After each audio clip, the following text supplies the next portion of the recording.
For this episode of In Their Own Words, we present the account of second-class survivor Lillian W. Bentham. Born in Hawley, New York, just west of Rochester, Bentham was 19 years old at the time of the Titanic disaster. Lillian had been visiting the Channel Islands in the English Channel where her family had originally come from. She was traveling with a large group from Rochester, New York, which included Albert Denbury, her godfather William Doughton, Peter McCain, Peter and Lillian Renouf, as well as Lillian Renouf's brothers Clifford and Ernest Jeffries, and Emily Rugg. While Lillian was visiting England, she stayed with her older sister Annie Dawson in Brixton in South London. Lillian and her traveling group boarded Titanic in Southampton as second-class passengers. Bentham shared a cabin with Emily Rugg during the voyage. Following the collision with the iceberg, Lillian and Emily were awakened by Albert Denbury. She eventually made it up on deck and into boat number 12, which was the third lifeboat lowered on the aft port side of the ship under the direct supervision of Second Officer Lightoller. Number 12 began to lower away sometime around 1:30 a.m. The loading of this boat was chaotic, with men pushing to get aboard.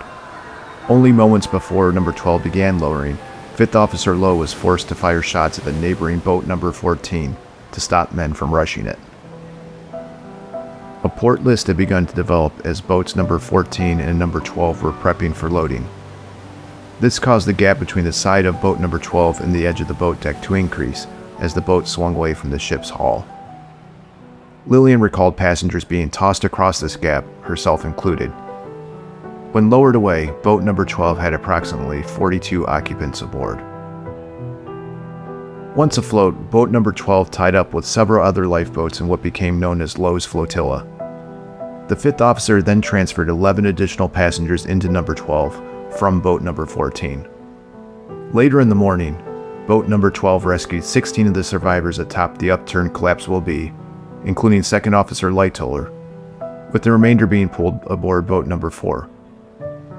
By the time collapsible B survivors had been pulled aboard number 12, it was very heavily loaded, containing 69 individuals, 4 more than its rated maximum capacity.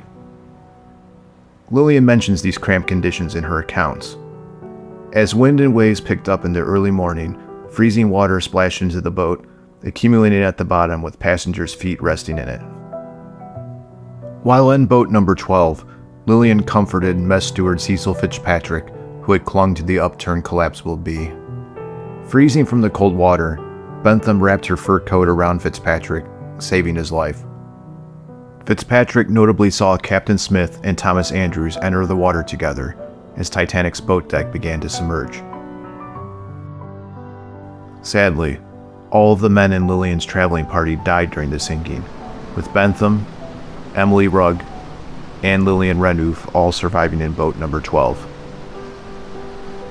Lillian suffered minor injuries during the sinking, including a bruised back from either the collision and/or being tossed into the lifeboat, as well as swollen feet said to be from the ocean water into which the Rochester girl was forced to place her feet in order to allow a young steward, i.e. Fitzpatrick, to share her scanty room in the lifeboat.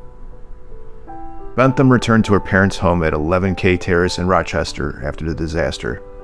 She was said to be in a state of shock and nervous condition following her ordeal and the loss of multiple friends.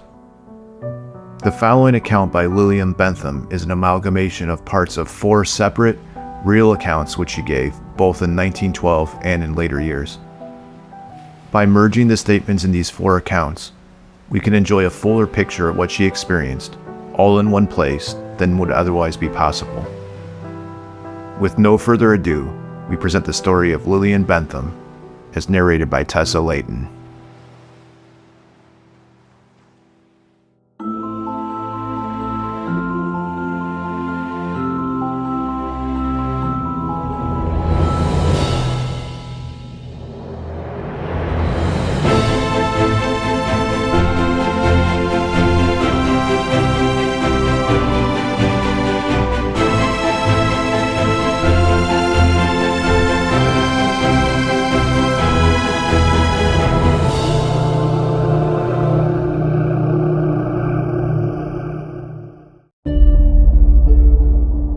I had attended the band concert on Sunday night and had said goodnight to my Holly friends, William J. Dalton and Peter McCain, as well as to some others with whom I had become acquainted on the boat. Some of these were from Guernsey, where we have relatives. One was my roommate, Emily Rugg, of Wilmington, Delaware, who was saved. I was just retiring when the ship struck the iceberg, and the shock threw me from the side of the bed clear across the stateroom. My companion was in bed too and was thrown out. I heard someone run by the door, and I opened it to ask what had happened. It was one of the boys of the steward's force, and he answered, "We struck a fishing boat. It's nothing serious. We knocked it all to pieces. You can go back to bed." A minute or two later, I heard someone say that we had struck an iceberg and that the big thing could be seen for 5 minutes after the ship had passed it. My roommate dressed and went out to see if she could see the iceberg, but I lay down again and went to sleep. I don't know how long I slept. Probably it was a half an hour, though it may have been less. Then I was awakened by more noise outside the door and heard men and women running and shouting. I heard some words about lifeboats, and I got up and dressed and went on deck. My friend, a young man who was lost, told me to hurry to the deck as the people were taking to the lifeboats. Snatching up a fur coat and a waterproof coat, I drew the heavier garment and hurried above with my friend. When I got on deck, the scene was an awful one. I shall never forget it as long as I live.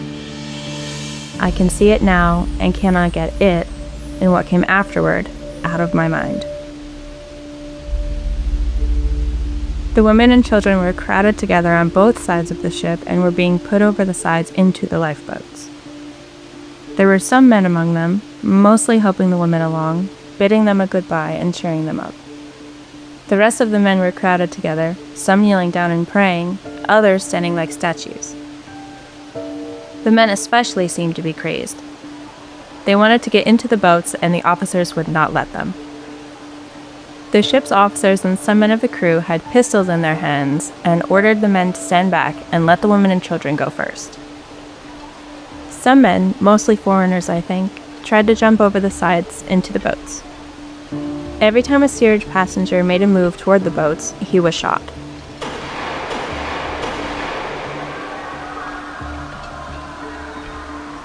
A good many of the lifeboats had been launched when I got on deck, and they were being filled as fast as they could be.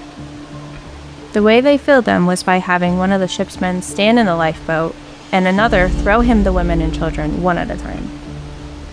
Everyone that I saw that was thrown over in this way landed safely.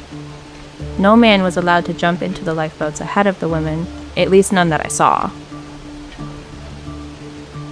Although the passengers were being taken off in the lifeboats, I did not think the Titanic was going to sink. It was so big, so magnificent, that I did not think it possible. I was put in one of the last 2 boats that were launched, there being 2 filled at a time, one on each side of the ship. A man in the lifeboat caught me, but the drop hurt my back, which was already sore.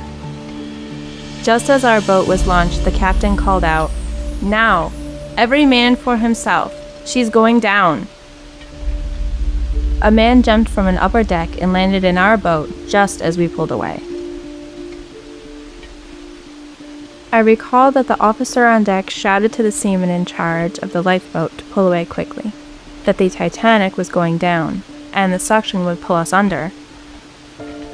Our boat had pulled away from the ship quite a distance. During all the confusion, caused principally by the steerage passengers, the Titanic's band was playing. At first, the music may have been lively, but later when the bandsmen saw that the great ship was doomed, they played Sunday music. As the boat was going down, the band was playing "Nearer, My God, to Thee."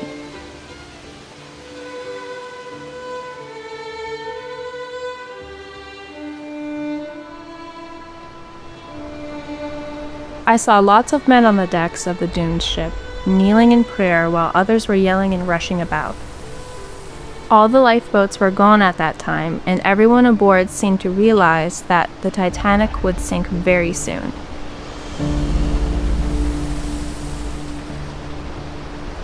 Then the bow of the vessel went down, tipping the stern high in the air. It seemed then to break in two, in the middle.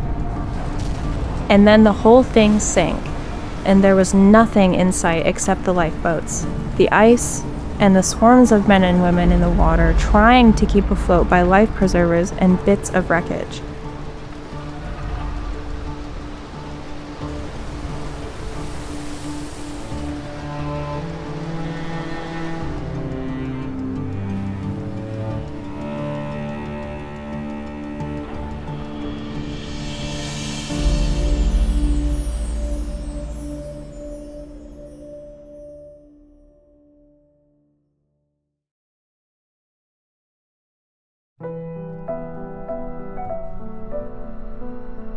There were very few men in the lifeboat until after some of the survivors were picked up. During that night, we drifted for the most part, and little headway could be made with the oars. For my part, I seemed to realize that I had lost nothing compared to the others, who had been compelled to see their relatives and friends go down with the Titanic. There was a French woman there too, who was very much possessed. I helped the seamen with the oars and did what I could to comfort the others. Toward morning, someone saw what seemed to be one of the liner's funnels through the dim light. An effort was made to keep the boat away from it. When a whistle was heard from that direction, the survivors knew it must be a cluster of wreck victims. It turned out to be one of the collapsible canvas boats, in a sinking condition, with about 20 men in it. They were huddled together, stiff and cold, absolutely helpless. In their midst was an apparent millionaire, dressed in evening clothes and a fur coat and wearing a life preserver. He had been to a gay party in the first cabin the night before and was gloriously intoxicated. He did not seem to realize the situation and was having the time of his life. I helped the seamen pull those 20 men into our boat, which already had more than 30 in it. We had to pile them on the bottom of the boat like so many sacks of flour, because they were unable to do anything to help themselves. The boat was very much overloaded when the task was finished. During that night, we all suffered from the cold, many women having on little more than their night clothes. The boat was so crowded that some were lying on the bottom and others were standing upon them. If it weren't for my fur coat, I believe I would not be alive today, nor would the young steward, Mr. Fitzpatrick. I had on a hooded steamer coat over my night clothes, and Bert grabbed my fur from a chair as we left the stateroom. That extra I wrapped around Mr. Fitzpatrick when we had rescued him from an overturned boat.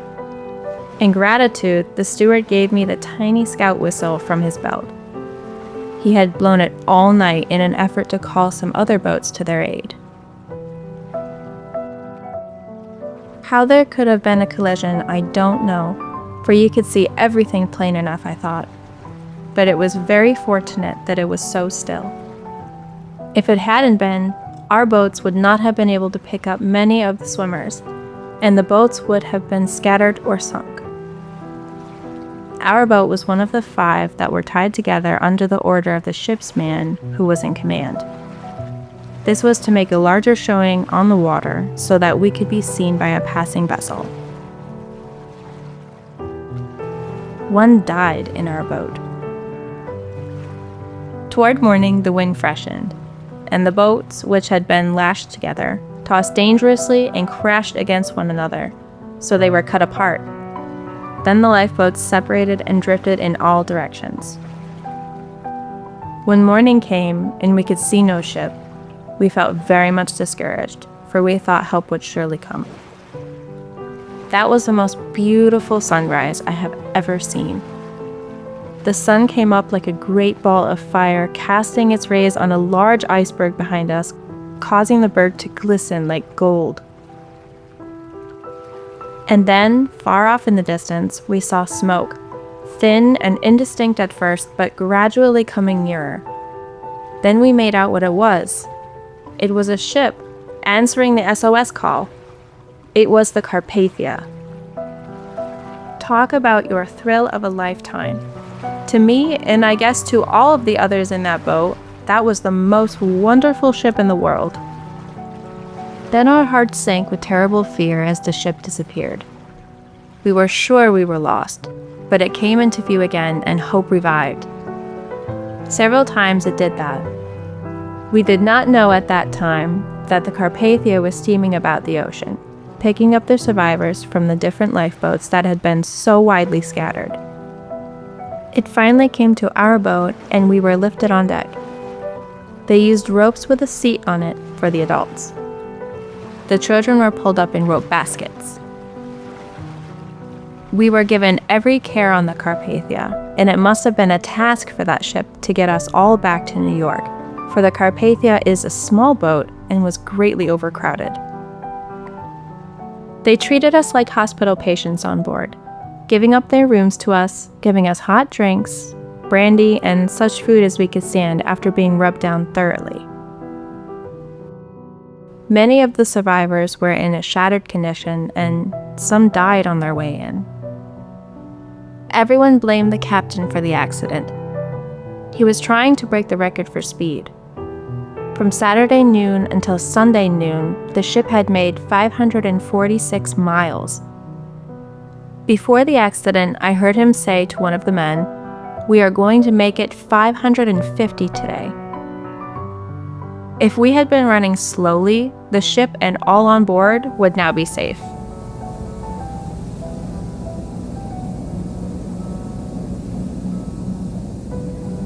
I will never, never forget any part of that nightmare. The first person I saw on the dock was my godmother, Mrs. Doughton, and her first words were, "Where's William?" And the chill strikes me today that struck me that midnight, when I had to reply, "He's gone."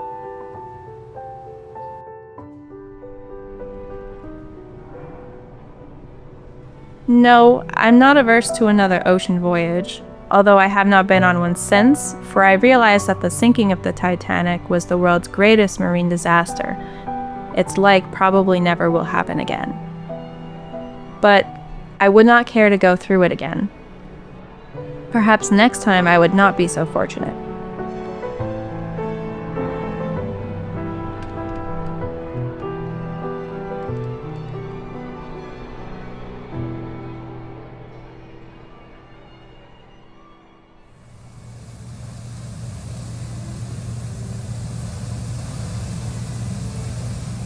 A special thank you to our supporters on Patreon: Nikki Chan 92, Evan Fleming, Lucas Sidlowski, Bluebird Nut, Mark Gegenheimer, Martin Cahill, Maximilian Metcalf, Rachel Warner Sanchez, and Snow Monkey.